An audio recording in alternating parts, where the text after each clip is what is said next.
ain't worth it no more. So then you having that loyalty as a friend, you ain't gonna do it, so I will do it. So that's just how the servants were. Okay, right. Jacob, you a punk. We ain't scared, so we ain't gonna do it just because you said it. So then the people went, and Jacob's whole idea was, if I shower him with everything that I've stolen from him, right, then he got to forgive me when he see me.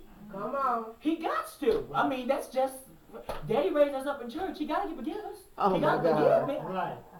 That was his idea. Our granddaddy was Abraham. I mean, our daddy is Isaac. He got to forgive us. I mean, he got to forgive me. He had that mindset of, because who my forefathers were. Right.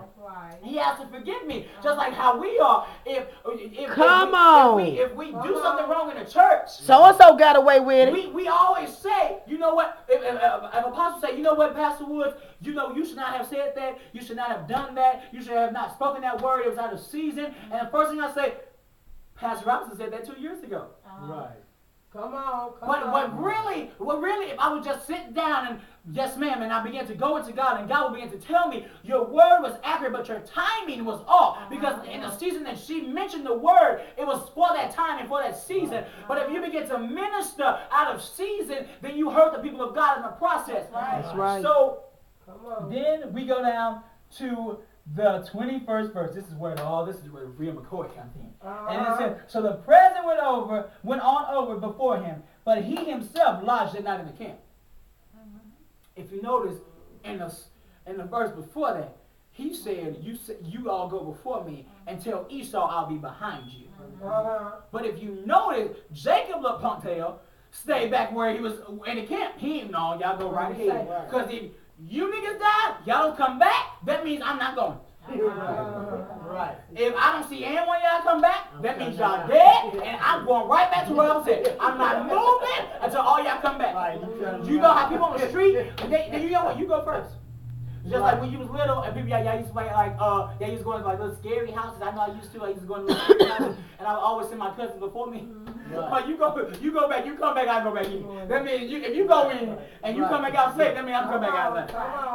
But really, that person can go in, and they can be so strong and bold and courageous.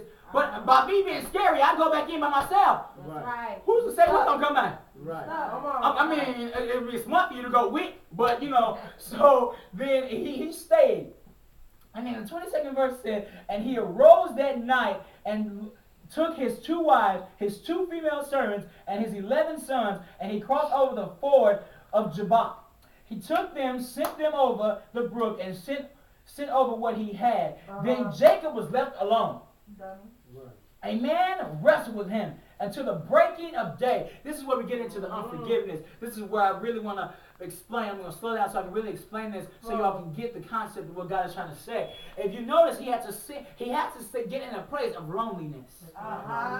In order to be broken by God, hear me. In order to be broken by God, in order to get your relationship back with God, you have to be alone. Yes.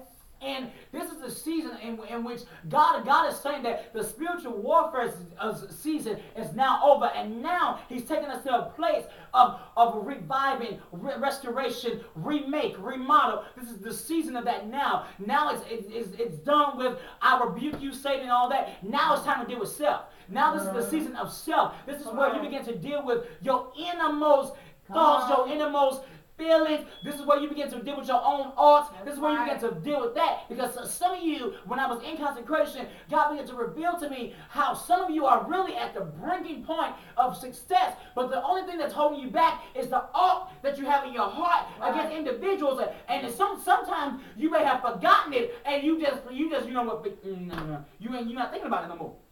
But really, it's really inside of your heart, and it's in the most deepest crevices of your heart, so you don't know it's there anymore. But God is saying what you need to do is go home, rethink about it, and you know what? I may have said this, I may have done this, or I may have hated this individual for so long, and I just forgot about it. And really, people of God, I want you to hear me. If you don't hear anything I said of the whole message, hear this. if you hold this anger, this animosity, this self-hatred, this hatred against an individual, you begin to block the blessings. It's literally like you're ascending to heaven, and you are blocked. You are denied access by one little cloud. Come on.